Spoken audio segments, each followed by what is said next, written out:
Hey there, and welcome back to the Complicated Kids podcast. I'm your host, Gabriele Nicolet. I am a toddler whisperer, a speech therapist, and a parent coach. And today I am thrilled and delighted to be joined by Suzy Miller. Thank you, Suzy. Thanks for having me. Would you tell the good people, before we get into all the things, who you are and what you do? I was a pediatric speech language pathologist, graduated with my master's degree in 1986. But in 1999, at the hands of a 4-year-old child diagnosed with autism, I became a telepathic communicator and a multidimensional seer. So went from a very educational science background to literally having my socks blown off by this kid and really learning how to communicate, beyond what would be considered, you know, typical, Hmm. to say the least. And do you mind walking us through a little bit how that happened? Like when you say, at the hands of this 4-year-old, you became telepathic, what does that mean? What does it look like? What did it feel like? So the logistics of it were that had a private practice in the state of Maine. I went to see this kid in his daycare center. He was marching back and forth in the daycare center saying, "It's the millennium, it's 1999." And he kind of had this rote, marching and doing all this stuff. And in 19, I graduated in 1986, so that was at a time where it was 1 in 10,000 kids were diagnosed with autism. And so we had no training. And in retrospect, Gabrielle, I think that was the best thing that ever happened to me, that I didn't have that training, because I did have to just go on my intuition. I did just have to settle back and try to make a connection with this kid in whatever way I could. But so basically, he's saying it's the millennium, it's 1999. And then he walked right up to me and he looked me directly in the eyes, which we know that autistic children typically do not do. But when he looked me in the eyes, it was like he was looking into my soul. Hmm. And he said to me, he just said one word, he said, "Master." And when he said master, I just remember thinking, who's the master here? And there was just this flood of energy that came head to toe. I was a little disoriented, if I'm honest. I don't know what was going on. So I kind of took him by the hand, took him into the back of the daycare center, where in the room that we were going to work in, I shut the door. I sat down against the door because I didn't know what to do with him. And I was still, quite frankly, a little disoriented. So as I was sitting there, he's still walking back and forth, pacing the room. It's the millennium, it's 1999. He had no functional communication, really, just kind of this rote um, experience. And as he was doing that, all of a sudden, it was like I saw a cutout of his physical body, his little 4-year-old body. Hmm. It was like there was a cutout above his physical body that was made out of light. Just, it looked like light. And the only thing that was connecting the light to the physical body was this little tail that hung off the foot, dropped down into the crown of his head, and it was just kind of dangling around his heart. And I had never seen anything like that whatsoever. So I'm rubbing my eyes, I'm trying to get that to go away, thinking it might have had something to do with him calling me master back in the other room. And then all of a sudden, I couldn't get it to go away. So in my head, I was like, oh my God, like, get yourself together, Suzy. Like, what are you seeing? What are you seeing? And I heard this little boy's voice, clear as day. He said, "That's my light body. You're here to put my light body back together with my physical body." Oh my God. Pause. Because, first of all, I have full body chills, which I have learned over many years is a form of confirmation of things that are true or resonant or whatever. So I now accept that. It was a long road because I was very skeptical of any of this. Okay. So first of all, for any of you who are listening who are like, what now? Yes, Suzy also was saying that to herself. And then continue, Suzy, because this story just keeps getting better. Keep going. So, yes, I was definitely saying, what now? It's like, and quite honestly, there were two things going on simultaneously. One was whatever this adorable little kid, Riley was his name, whatever he had just seen in me, or what I had no idea what that was, but I also had no doubt for some reason that my life had just changed dramatically. I didn't know what he meant, how light bodies and physical bodies go together, or any of that. Didn't even know what that meant. But I did know that my life had changed in that moment. Yeah.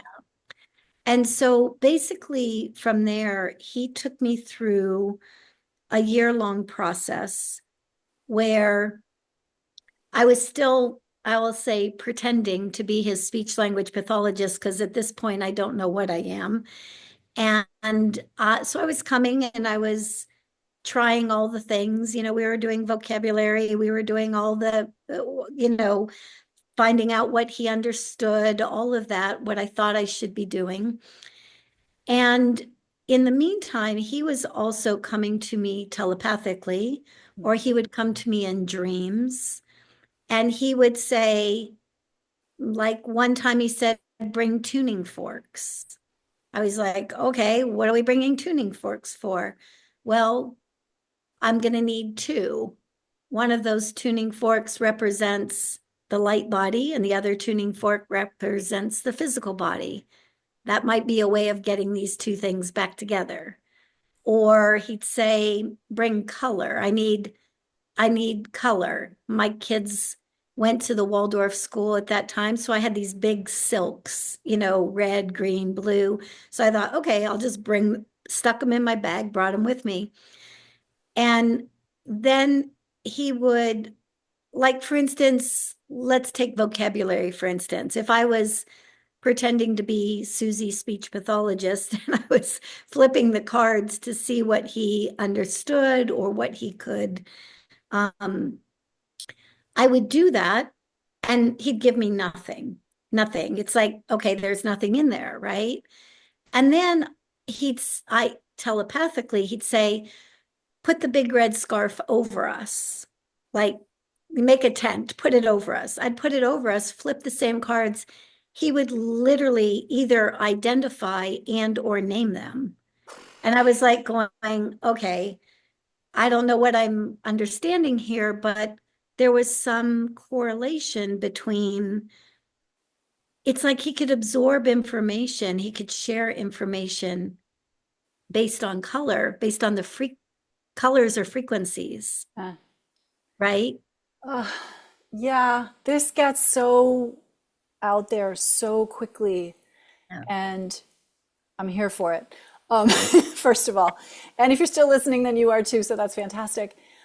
And yes, so before we hit record, you said something, and I do want to repeat it here, which is that everything is vibration, everything is frequency. It turns out, from a scientific perspective that I do not understand, that everything has a resonant frequency, everything is vibrating, including the floor and the desk and the computer and the television. I mean, things that are not electronic are also vibrating. Rocks are vibrating.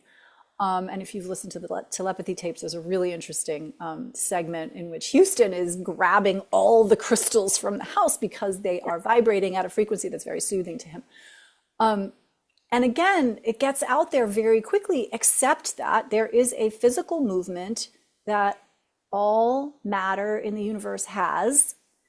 And we appear to be having many more than 1 in 10,000 at this point, people coming to the world who are very sensitive to these vibrations. So the frequency of autism right now, the prevalence incidence, I never get the word right, is something like 1 in 33, Yep. Yep. 1 in 33, 1 in 36. Yeah. which is crazy town Mhm. and also very interesting. And probably there are lots of reasons for it. One of which, let's kind of pivot here to why. Why are there so many? What are they doing here? What are we on about here, Suzy? So I think it's important to say that because I do also have that science mind to me, I like information that repeats. I like information that I hear over and over again from a wide variety of children, and based on the spectrum, the full spectrum that is autism, because we know that there's a very wide spectrum to that. So I think it's important to say here that as of probably like, I don't know, 8 years ago, I had hit 10,000 families that I had worked with. So I know it's obviously well beyond that at this point. And I say that only because what I want to share about why there are so many literally comes from telepathically communicating with thousands of kids. And so if we look at this from the perspective of a soul, each soul is choosing to have a particular kind of incarnation. And it just so happens that in order to help humanity evolve, we need souls that have you might say, a higher vibrational frequency than those that have come before them. So somewhere along 1986, and again, this is all just information that was shared with me, about 1986, it was almost like something opened up. And when it opened up, souls started really being born that were coming in at this higher vibrational pitch, you might say. And at a soul level, they were bringing that higher vibration into a denser vibration. So that alone was going to bump up the frequency of those that they were coming into. The challenging part about that is when anybody holds a very high vibrational frequency and they're coming into an experience that is heavier than they are, it creates some pretty significant dysregulation that can show up in a wide variety of ways. Yeah. Yeah, like sensory processing disorder, like motor tics, like verbal stereotypy, like, and I'm using like the muggle terms for all of these things, which are, Right. I mean, the way that I kind of explain it to parents sometimes is your kid is having difficulty acclimating to their body, 100%. right? And what you described with the light body, I don't see light bodies yet, Mhm. maybe. Um, but Oh, maybe. but you're right, maybe it's coming. But this, and I know that you've written a book called Awesomeism. Yes, is that what it's called? That describes kind of this integration. And in fact, we didn't even get to the punchline, which is you now call yourself an integrationist. Yes? Yeah.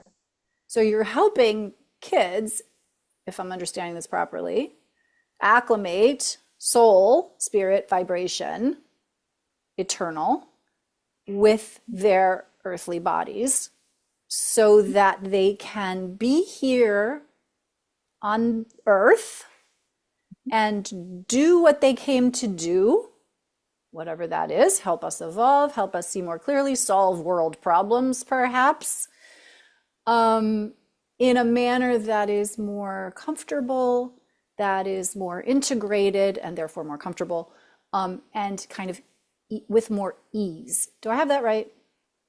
You do have that right. Yes. And it's and what I'm learning over, or I have been learning since 99 is just how complex having access to so much information actually is. I tell parents all the time, if all of a sudden somebody could flip a switch and give us access to higher frequencies of ourselves, or could flip a switch and just give us access to all the sensory input that the kids are privy to, we would be curled up in a little ball on our beds, and I say that because I think it's a good awareness to have when we look at a child whose physical body does look dysregulated. They don't look like they're functioning very well in this reality. What I will tell you without a doubt is I am floored at how well they are functioning, given that they have the volume of information at their disposal that they do, and given that they have, in some cases, have no fluid way of communicating that information to those around them. To me, that's where the empathy really comes in, because I can't imagine. I also know firsthand, going from pediatric speech language pathologist to integration specialist, in a very short period of time, and having so much more information about myself start to come in. That's really hard on a nervous system. It really is hard on a nervous system. And so, if we flip this around, we can have a deeper understanding and a great compassion for the fact that these kids are honestly, without a doubt, doing the absolute best they can with what they've got moving through them. Yeah. So, It's so, I mean, I want to take this down to like a very kind of, in some ways silly, but micro level, which is I'm sitting in front of a lamp that's designed to light me from the front. There are some sensory systems that can perceive the flashing of the fluorescence in the light. I can't. I can do it, I can sit in front of this light for a couple hours and then maybe I'll get a little headache, maybe I'll feel a little, yeah. But there are kids, people, humans, who can perceive the flashing, the on and off of that lamp, even though it's not obvious to everybody that that's what's happening. But however, scientifically, that is in fact what's happening. That light it has a frequency, it has a vibrational calibration. And just because I don't see it, number one, doesn't mean it's not there. And number two, doesn't mean that somebody else can't see it. And so I want to pile on here in terms for parents who have these very sensitive, sometimes we call them highly sensitive. I have a practice where we call them orchid kids. These are very sensitive beings with very finely tuned nervous systems that are perceiving an array of information that is above and beyond what we would expect, particularly if we're neurotypical. And if you're neurodiverse, you understand a little bit more about what this is like. And then again, there's a whole spectrum of all of this. And so just to like bring it real specific to how hard the world is when you're this sensitive. And what I like about what you're saying, Suzy, and what I appreciate so much is what you're not saying is, well, we have to teach them to be less sensitive. Because the sensitivity, if we choose to look at it this way, is, can be, might be a gift. It might be needed. It might be really valuable. And we can, whatever, we can argue about that all day long. But what is helping your child to be in the world? Here they are. What is going to help them? And what's going to help you as their master or their adult, their guide? What is going to help you do your job better? And so I'm going to ask you on behalf of parents who are struggling, what is going to help them do their job better? Yeah. So, one, I think listening to conversations like this, and I so appreciate the way, you're taking these topics and bringing it right down to the physical world, the physical experience, because even being open and having that understanding, seeing these children through new eyes, or realizing, they always say, see me through real eyes, realize that there's more going on here than we think might be going on. So number one, just being open, that's huge.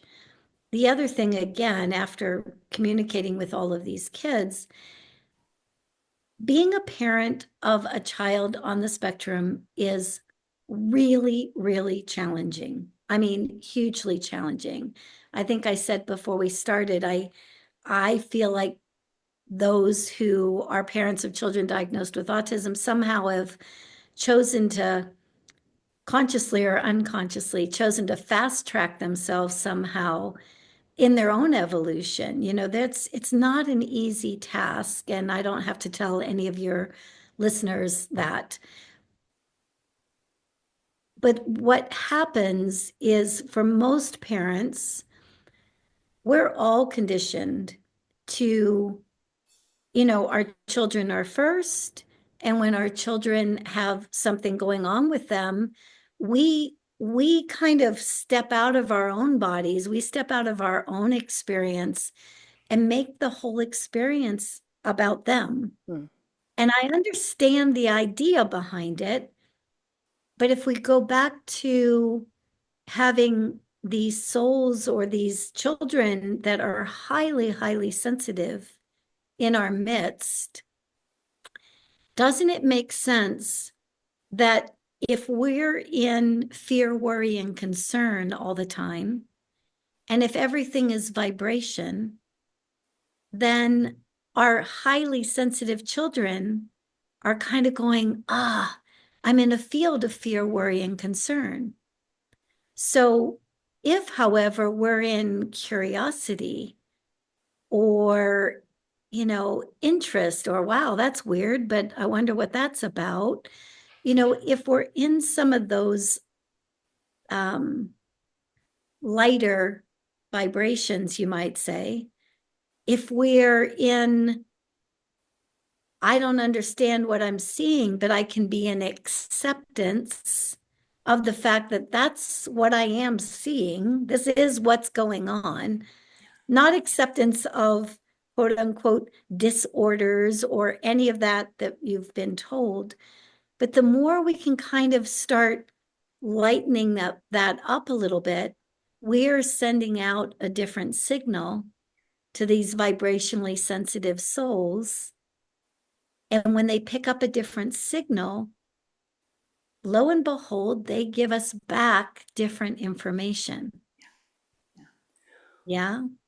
I mean, from a purely practical, again, Muggle perspective, in our Raising Orchid Kids class, one of the things we say to parents is your best strategy is to get calm and curious. And if you can't get calm and curious, your next best strategy is to figure out why. so That's that great. you can Yeah. get calm and curious for that. And what we don't, I mean, we don't come out and say it energetically necessarily, although I have been known to do that because certainly kids who are autistic are, again, much more sensitive to the energetics of a situation and much less sensitive to the words. So if there's a mismatch between what you're saying and what you're feeling, an autistic person knows that, they understand it, they're very confused by that. That is unacceptable.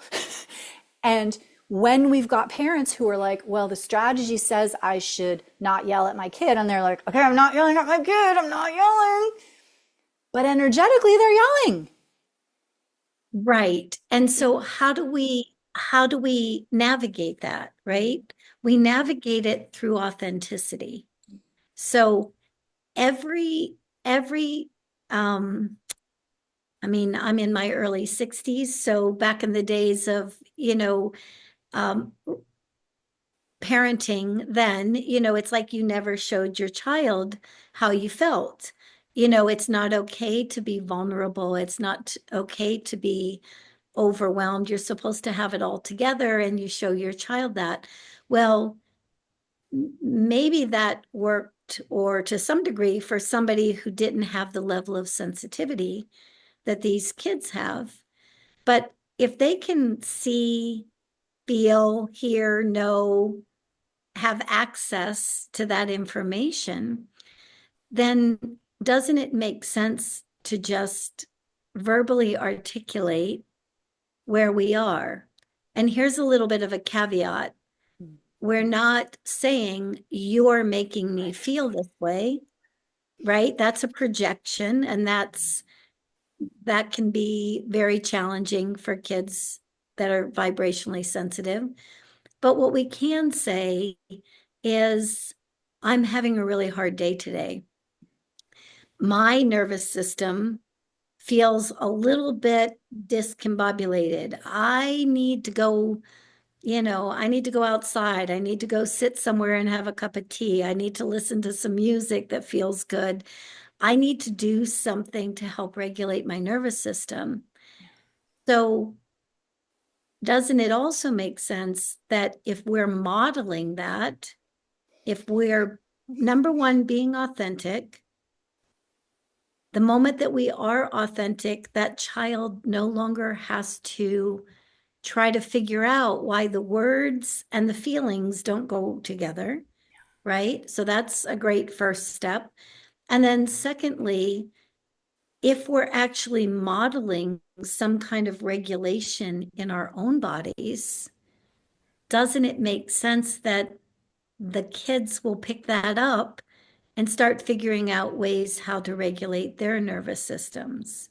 So just like any child, we we educate by example, by model, not by what we say or those kinds of things.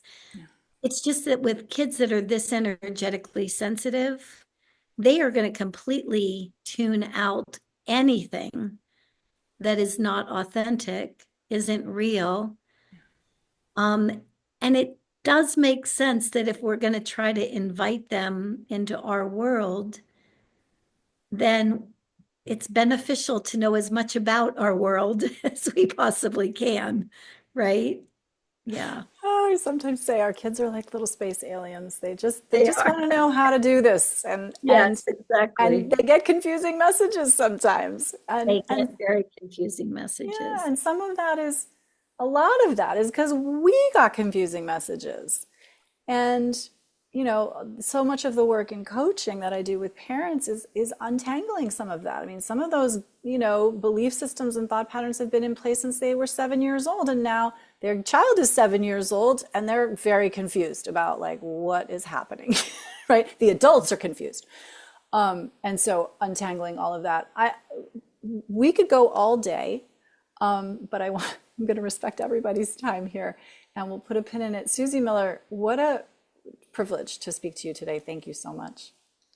Thanks for having me. It was a really beautiful conversation. I loved it. Oh, thank you. If people want to learn more about you, what do they do? They go to SuzyMiller.com, and I'm Suzy Miller. So Perfect. And we will link yep. to that in the show notes. And until next time, thank you. Thank you.